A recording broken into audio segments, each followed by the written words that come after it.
Ça y est? C'est bon? Bonjour à toutes et à tous. Nous allons remettre pour la 17e année consécutive le prix des techniques innovantes pour l'environnement. Je vous rappelle que ce prix est destiné à récompenser et à mettre à l'honneur des laboratoires de recherche publics. J'insiste bien sur le laboratoire de recherche publique dont les recherches peuvent déboucher à court ou moyen terme sur des applications industrielles. Alors c'est une occasion pour les laboratoires de recherche publique de communiquer en direction d'un public non universitaire mais en direction de l'industrie. Alors, dans cette opération initiée il y a donc 17 ans par Polytech et l'ADEME, il y a 6 partenaires presse qui forment le jury et qui ont choisi les lauréats, comme chaque année, du prix des techniques innovantes pour l'environnement. Alors, ces partenaires presse sont Mesure, ici représenté par Cédric Lardière, et Énergie Plus, représenté par Stéphane Signoret, son rédacteur en chef. Et qui vont être ensuite céder leur place à HydroPlus, qui sera représenté par Alban Canto, si elle arrive, et j'espère. Et puis Cécile Clicquot, la rédactrice en chef de Green News Techno, qui, elles aussi, céderont leur place à Alban Canto, qui restera donc, et Infochimie Magazine, qui sera représenté par M. Dinil Do, qui est ici. Alors, on va rentrer dans le vif du sujet maintenant et demander à Hélène Carrère, de l'INRA de Narbonne, qui travaille sur la production d'hydrogène à partir de la paille de blé et qui est lauréate d'Énergie Plus, de venir nous rejoindre sur le plateau. Alors, Stéphane, pourquoi est-ce que vous avez choisi ces travaux de recherche? Eh bien, il me semblait essentiel de mettre en avant des projets que Hélène va certainement nous détailler, bien sûr, mais qui montrent qu'on peut arriver à des productions d'hydrogène par des natures totalement différentes de ce qu'on a vu jusque-là. L'hydrogène dans le monde, je ne sais pas, c'est peut-être à 90% produit à partir du gaz naturel. On a souvent parlé de la technique d'hydrolyse de l'eau et on voit apparaître depuis quelques années ces projets de production à partir de matières organiques, si je ne me trompe pas. Et je trouve ça très intéressant dans la mesure où, pour l'instant, c'est un vaste domaine à explorer, mais le potentiel serait gigantesque parce que la matière, on l'a presque à l'infini, si on veut dire, et ça nous donne une source décarbonée. Donc pour nous, c'était un projet presque un peu coup de cœur parce qu'on aime bien mettre en avant ce genre de solution. Alors, question à Hélène Carrère. Qu'est-ce que vous voyez comme débouché? D'abord, je peux me permettre de vous remercier, l'ADEME et Énergie Plus. Et en tant que débouché, donc c'est les productions d'énergie renouvelable à partir de résidus lignocellulosiques. Et en particulier, dans ce cas particulier, c'était de la paille en tant que substrat modèle. Et dans notre cas, c'était un procédé de fermentation sombre qui est un procédé lié à la digestion anaérobie ou méthanisation. Donc il y a autant de débouchés en production d'hydrogène qu'en méthanisation. Et si je peux me permettre d'associer mes partenaires industriels qui sont Proteus. En fait, ce projet, c'est le fruit d'une rencontre entre Proteus qui produit des enzymes et le laboratoire de biotechnologie de l'environnement, donc spécialisé en méthanisation et production d'hydrogène. Et donc, suite à une rencontre, on a recruté une stagiaire, Marine Bittel, qui est ici, qui est recrutée par Proteus, qui est venue passer 6 mois au laboratoire et ça a donné ces travaux dont les résultats sont très intéressants d'un notre point de vue. D'accord, merci. Alors, donc demain, je vous rappelle à tous les lauréats, ils pourront, sur un des forums Industrie durable et l'autre, Technique d'avenir, présenter leur recherche. Voilà. Écoutez, l'hôtesse va vous remettre votre trophée. Et je vous remercie. Et alors maintenant, je vais demander à M. Wadé des laboratoires, on l'applaudit.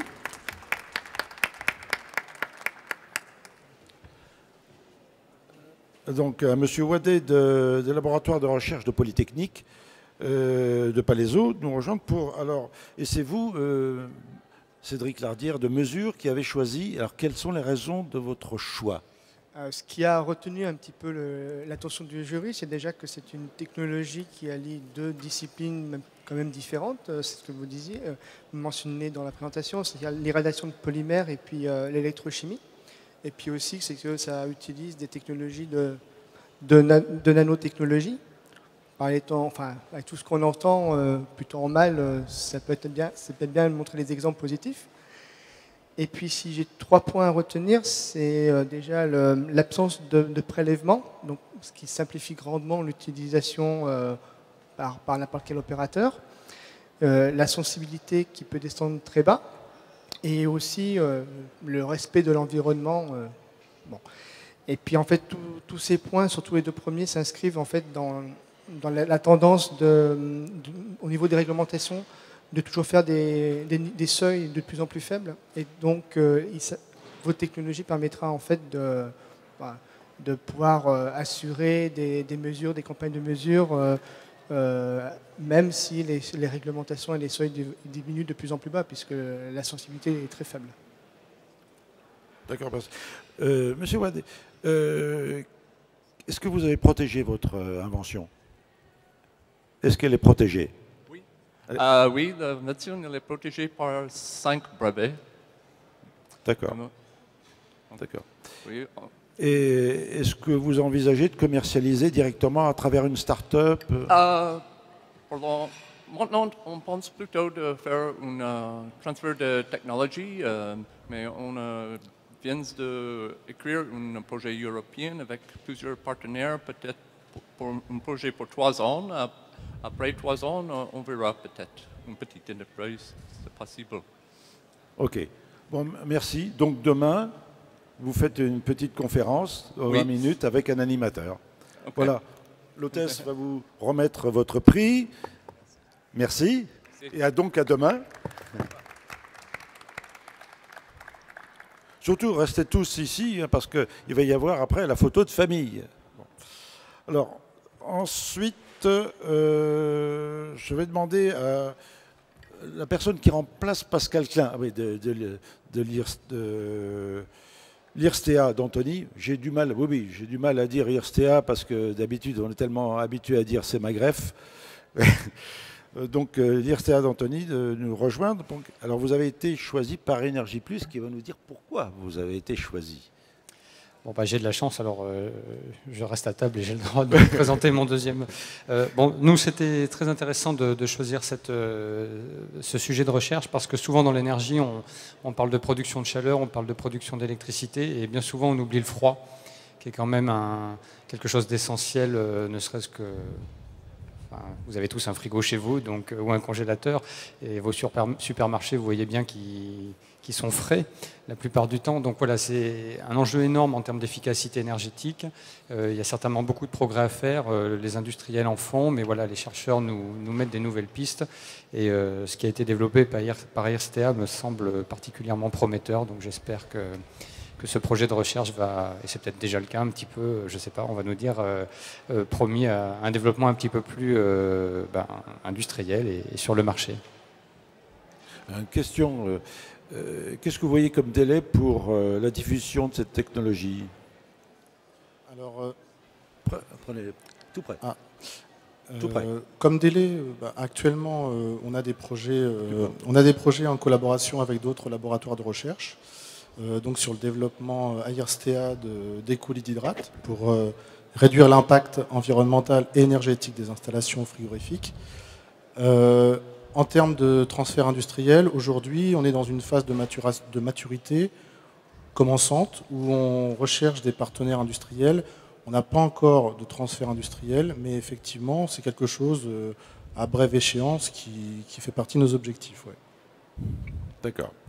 Bon, mais écoutez, maintenant, l'hôtesse va vous remettre votre prix. Donc demain, rendez-vous demain pour votre présentation. Ça sera pas moi, ça sera ma collègue qui présentera. Ça sera votre collègue Pascal Klein cette fois-ci. Non, ça sera encore un autre collègue. Voilà. Vous êtes nombreux dans votre labo. Bravo.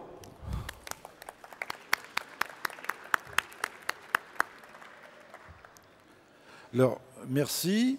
Alors, je vais demander maintenant à, non pas Alexandra Del Molino qui n'est pas là, mais à Alban Canto qui va la remplacer, qui est le même, du même groupe de presse, et à Cécile Clicquot-Deminck de Green News Techno de nous rejoindre, qui vont nous parler de leurs lauréats. Alors, pour cela, on va déjà demander à Luc Echeverry de l'INCIA 7 de Toulouse.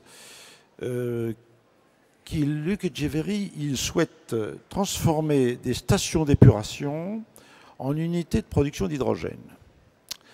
Alors, je crois que c'est Cécile... non, c'est Hydroplus qui a choisi ça. Alors, Alban. Oui, le choix a été difficile pour Cécile, j'en suis sûre. Oui, bonjour. Donc, moi, je travaille pour Environnement Magazine, qui est donc le... Plus près. Oui. Voilà, dans le même groupe qu'Hydroplus. Et donc, Hydroplus a choisi de retenir votre projet pour le récompenser et a fait une publication, il me semble, dans ses revues. Et voilà, avec l'intérêt de transformer un déchet liquide, les bouts de station, les stations d'épuration, qui sont déjà utilisées pour parfois de la méthanisation, produire de l'énergie, mais là, avec de l'hydrogène, donc un nouveau vecteur énergétique qui est intéressant pour sa densité énergétique et le fait qu'on peut aussi le stocker. Voilà, si vous voulez développer un petit peu le principe de la pile microbienne sur lequel vous travaillez, vous serez, je pense, plus précis que moi. Oui, cette technologie a démarré avec la pile microbienne, comme vous le disiez. L'idée, c'est d'utiliser la matière organique pour produire de l'énergie. Ça, c'est quand on parle en pile microbienne.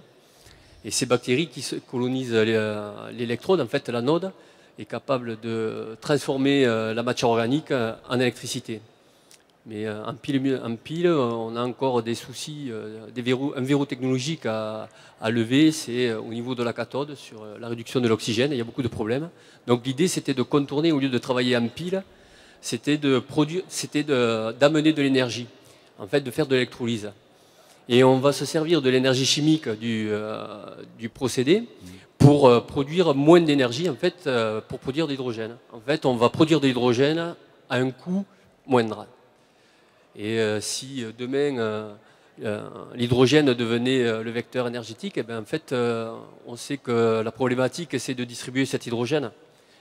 Donc l'idée là, ça serait d'utiliser en fait le réseau existant de stations d'épuration pour faire des petites unités de production d'hydrogène. En fait. Et vous n'avez pas observé de réutilisation de l'hydrogène par d'autres espèces bactériennes comme intermédiaires pour d'autres réactions? Alors, il y a la possibilité, oui, d'avoir une compétition, mais justement, là, on est encore un prototype labo. L'idée, c'est de passer un prototype industriel et justement, dans le design du prototype, éviter cette compétition. D'accord.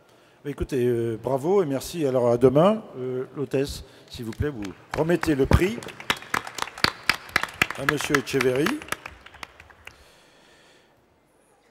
Et je vais demander maintenant à Elisabeth Lojoux de l'Institut de microbiologie de la Méditerranée qui est à Marseille de nous rejoindre. Et c'est Cécile Clicquot qui a choisi vos recherches sur la réalisation d'une pile à combustible à catalyseur biologique. Voilà, et on retrouve pour la 3e fois cette année le thème du biohydrogène. Ouais. Et ça, c'est quand même assez notable parce qu'on est quand même 3 revues différentes. Et on est tombé sur 3 sujets différents qui sont très complémentaires. Donc ça, c'est tout à fait intéressant. Mais ça montre aussi qu'il y a une tendance forte sur la problématique de diversifier en production les sources d'hydrogène. Mais après, il faut les utiliser.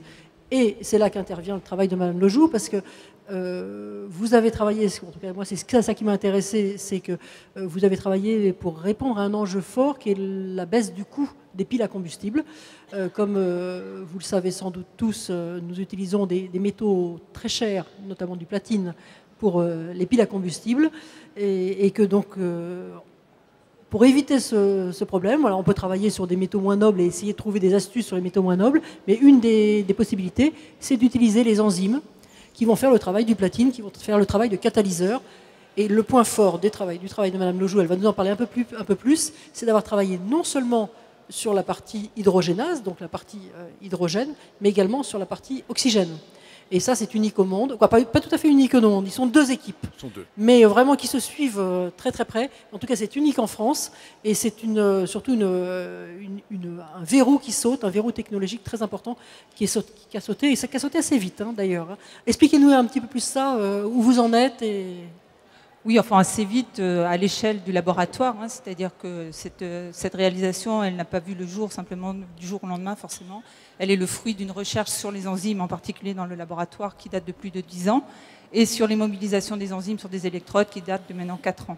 Donc le principal objectif, c'était vraiment d'essayer de trouver une enzyme qui, évidemment, soit spécifique de l'oxydation de l'hydrogène, de la transformation de l'hydrogène, mais aussi une enzyme qui soit totalement tolérante à l'oxygène, puisque c'était un des verrous, évidemment, qui, pour l'instant, empêchait totalement le développement de ces petits types de biopiles à combustible. Donc ça, c'est ce que nous avons réussi à faire, et en particulier grâce à Alexandre Sekafaba, qui est là, en train de filmer, qui est donc le thésard qui a mis vraiment les mains dans le cambouis pour réaliser jusqu'au bout donc, ce prototype, puisque ça reste encore un prototype, évidemment, de biopiles à combustible.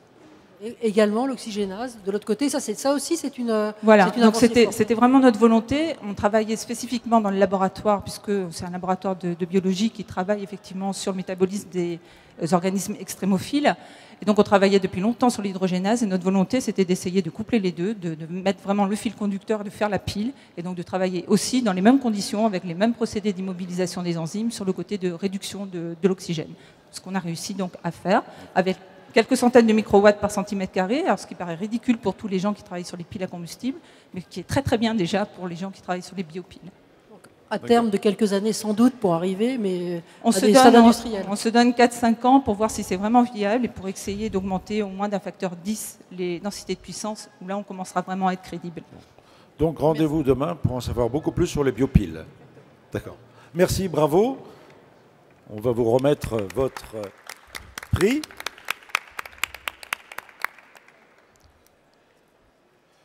Alors maintenant, je vais demander à Sébastien Chevalier de l'IPBS de Toulouse de nous rejoindre. Je vais lui demander donc à Alban Canto de nous dire ce qui l'a séduit dans les recherches sur la réalisation alors cette fois-ci de biopuces ADN pour la détection de micropolluants dans l'eau. Là, cette fois-ci, c'est l'ADN. Oui, bonjour. Les biopuces ADN, c'est quelque chose qui commence à être, je pense, relativement courant dans les laboratoires. Mais vous, là, ce que vous avez développé, c'est une biopuce qui fonctionne en continu, alors qu'il me semble que dans les laboratoires, ça fonctionne quand même de manière ponctuelle. Enfin, on fait un essai et voilà, après, on passe à autre chose. Donc, il y a quand même cette durabilité de la biopuce que vous avez réussi à développer, et le tout à faible coût. Donc, ce qui est quand même assez intéressant pour une utilisation en conditions industrielles. Donc voilà, si vous pouvez préciser un petit peu comment vous avez parvenu à relever ces deux défis. D'accord. Au début, c'était vraiment très fondamental. Donc c'était une étude très fondamentale sur la dynamique de l'ADN. Et effectivement, on s'est rendu compte qu'on pouvait utiliser donc notre biopuce pour la détection de micropolluants en utilisant des enzymes. Et ce qui nous a permis donc justement d'être en continu et de réduire les coûts, c'est de travailler à l'échelle de la molécule unique, c'est-à-dire d'utiliser vraiment quelques molécules uniques, quelques molécules d'ADN uniques, et d'aller voir vraiment spécifiquement ce qui se passe sur une molécule, en screenant un grand nombre quand même pour avoir une statistique bonne. D'accord. Une question à vous poser par rapport à au capteur classique. Quel est le coût d'une analyse par rapport aux autres? Alors, le coût d'une analyse, on va dire qu'à l'échelle de notre laboratoire, c'est-à-dire qu'une fois que ce sera industriel, bien sûr, ce sera moins cher, c'est de l'ordre de la dizaine d'euros par analyse. Oui. Si j'ai bien compris, vous avez un procédé particulier d'utilisation de votre chaîne, de votre brin d'ADN finalement, par rapport à d'autres puces. Oui, donc oui. c'est ça qui vous suivez finalement un mouvement. Voilà, c'est ça. Donc voilà. on accroche. C'est totalement différent des biopuces qui sont plus ou moins industrialisées aujourd'hui. Oui, complètement. C'est une autre technologie. Donc nous, ce qu'on fait, c'est qu'on accroche un bout de l'ADN à une surface, l'autre bout de l'ADN est attaché à une bille, et on va suivre comment la bille bouge, et ça va nous renseigner sur la conformation de l'ADN. Et donc ensuite, on va rajouter des choses avec des polluants, et en présence de ces polluants, on aura des enzymes ou d'autres molécules qui vont interagir sur l'ADN, et on pourra suivre cette interaction de l'ADN. Donc c'est totalement une approche différente, je crois que c'est important de le souligner, c'est qu'on est un peu en rupture déjà avec des biopuces qui sont à peine sorties. Donc vous êtes déjà sur la deuxième génération. Quoi. Donc, et donc ça permet de descendre surtout en niveau de détection. Oui, il y a d'assez vraiment très bas. Très bas. Ah ben écoutez, bravo et merci. Alors donc à demain, donc pour en savoir plus sur l'ADN, parce que on parle beaucoup d'ADN, mais c'est uniquement à la télévision. Hein. Oui, demain ce sera plus concret. Merci et bravo.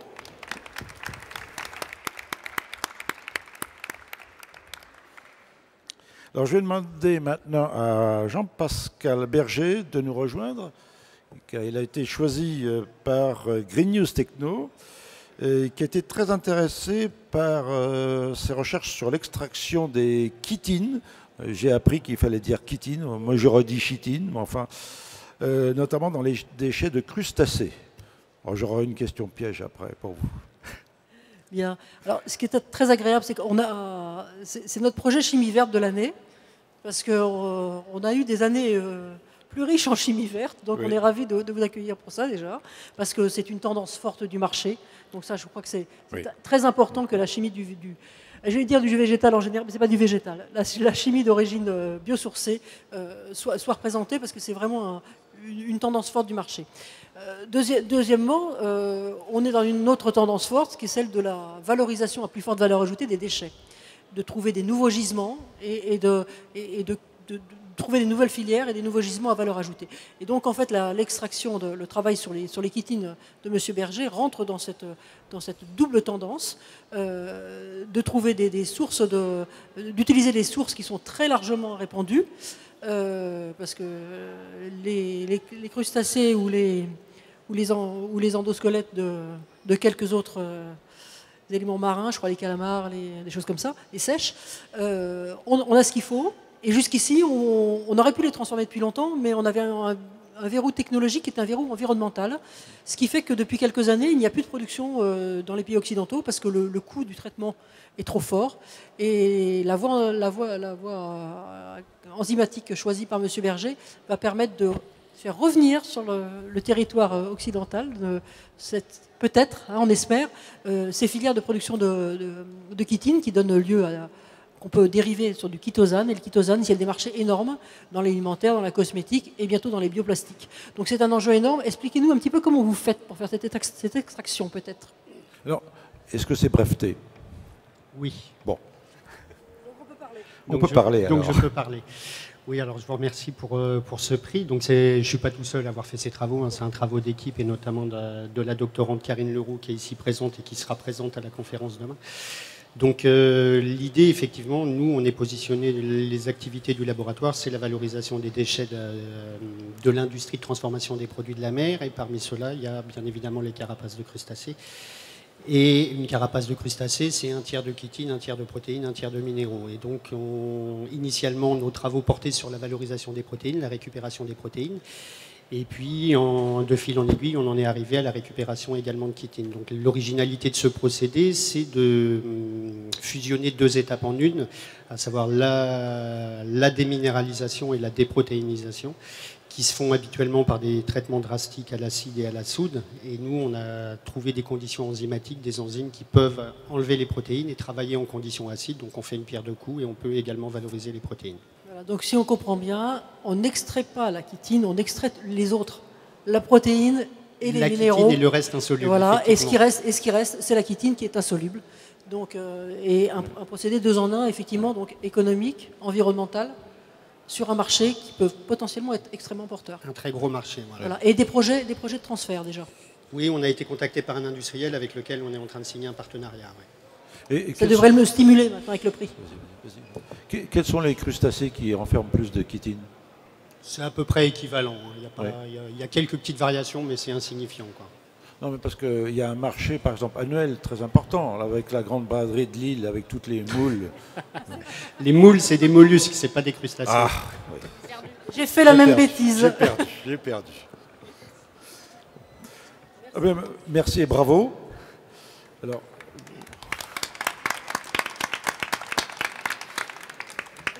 je vais demander donc maintenant à Monsieur Dinildo d'Info Chimie Magazine de nous rejoindre.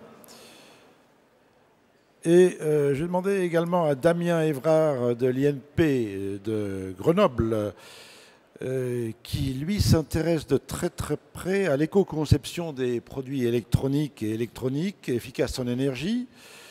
Et Alban, pourquoi est-ce que vous avez choisi cette recherche ? J'ai été interpellée parce que on n'était pas directement sur de l'innovation technique, mais sur un champ de recherche qui, appliqué à la technique, allait pouvoir avoir une grande portée environnementale. Parce que là, on est sur l'éco-conception de produits électriques et électroniques, de manière à ce qu'ils soient efficaces en énergie. Donc, c'est quand même une grande problématique qu'on retrouve aujourd'hui sur l'efficacité énergétique, la réduction de la consommation d'énergie. Et j'ai l'impression que chaque industriel y va petit pas par petit pas dans son laboratoire, essaye de faire avancer les choses. Et là, ce que vous proposez, c'est une méthode globale, pensée généralement, qui puisse s'appliquer à tous les produits. Donc voilà, ça m'a semblé d'une grande potentialité. Est-ce que vous avez été déjà approché par des industriels pour cette recherche ou pas? Pendant la réalisation du projet, on a travaillé avec 2 industriels, mais depuis, on n'a pas eu de phase de valorisation suffisamment poussée pour pouvoir être approché par des industriels et vraiment être visible par les industriels. D'accord. Donc je crois qu'un prix comme celui-là va vous booster au niveau de la communication, hein, je pense. On espère bien, oui. D'accord. Alors, à ce sujet-là, je voudrais vous dire qu'il y a une enquête qui a été faite par Green News Techno sur 17 ans de cette opération, sur les 17 ans de cette opération, pour voir si oui ou non ça servait, ces prix servent, et vous verrez quelles sont les conclusions. Heureusement, elles sont bonnes. Et il n'y a pas eu de censure de notre part, hein, aucune censure. Cécile peut en témoigner. Bon, écoutez, bravo et merci. Et merci donc à demain. Oui, donc à demain, vous demain saurez plus sur l'éco-conception, parce qu'il y a beaucoup de choses à dire, effectivement. Merci. Bravo.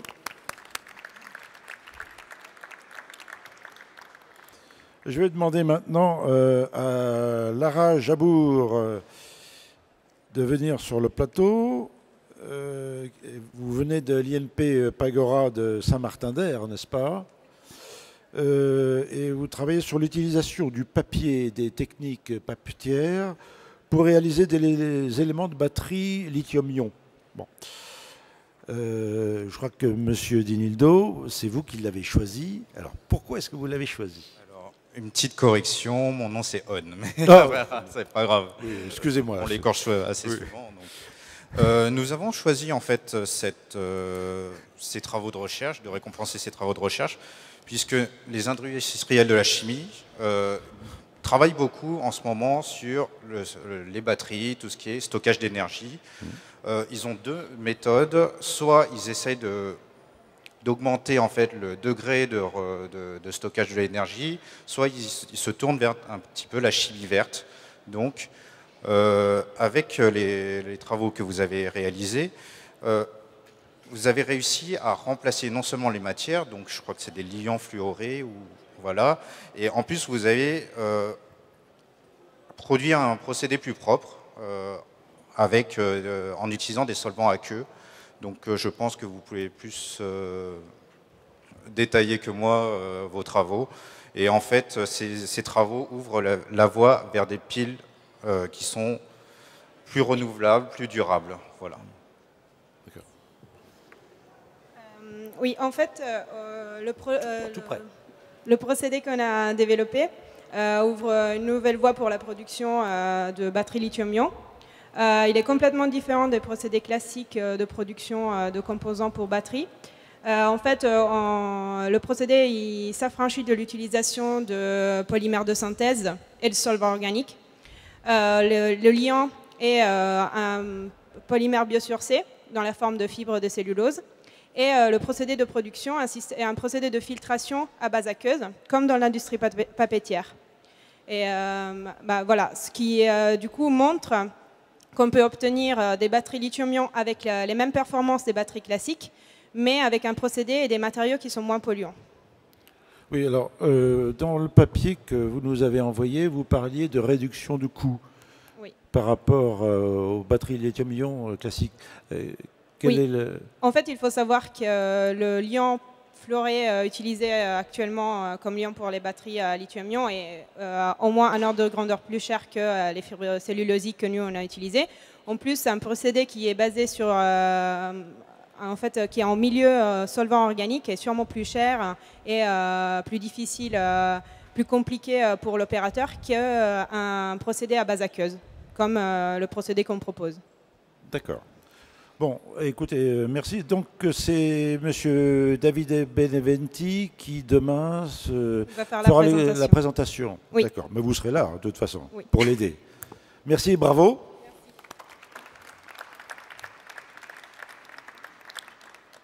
Alors, je vais demander maintenant à M.